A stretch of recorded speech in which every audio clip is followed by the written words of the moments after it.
त्या भाषांनी मोजोबाची तू दगड म्हणून सन्मान करतोस. छे छे छे छे. दगडाला दगड नाही म्हणायचे तर आणखी काय म्हणायचे? अरे म्हसोबा आहे तो म्हसोबा. बोल ना म्हटला.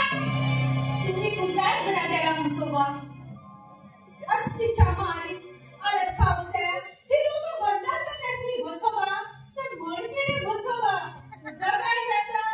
नाही पाटीलबुवा, लोक म्हणतात म्हणून मी का म्हणाले हे त्यांचे अज्ञान आहे.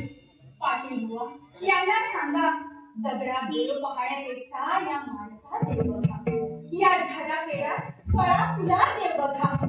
आज त्या दगडाच्या रक्षणासाठी मला जाब विचारायला आला.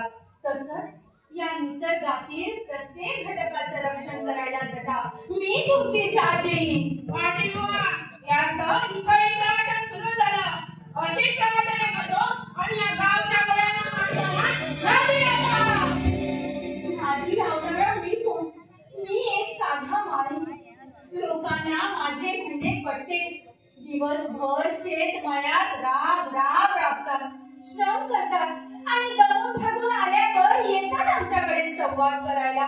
तेवढाच मनाचा विरंगुळा. अत्तीच्या मारी. अहो शास्त्री बुवा, आता विकट मान कशाला? मुद्द्याचं कारण एकदा बोला की.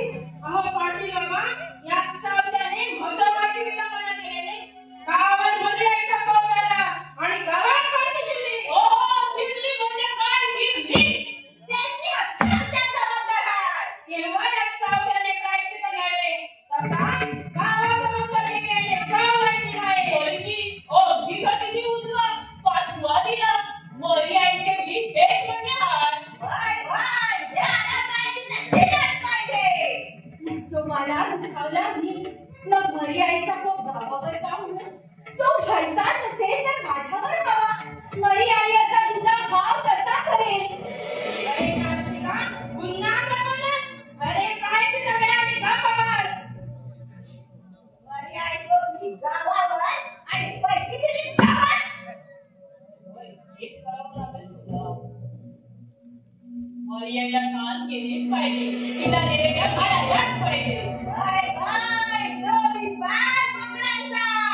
भोकट टाकून घाल देवासनी, नाहीतर तू हात आणि हात कर. अत्तीच्या मारी. अरे एवढंच ना? घालील की आपल्या सावत्या. अरे सावत्याच्या घरची कोकणं काय? घालील का नैवेद्य? काय रे सावत्या? प्रायश्चित्त घेण्यासारखं माझ्या हातून घडलं तरी काय? का म्हणून ही शिक्षा? अहो तुमच्या जीवाला मारून देवीला कसलं नव्हे अशानं देव कसा मागेल?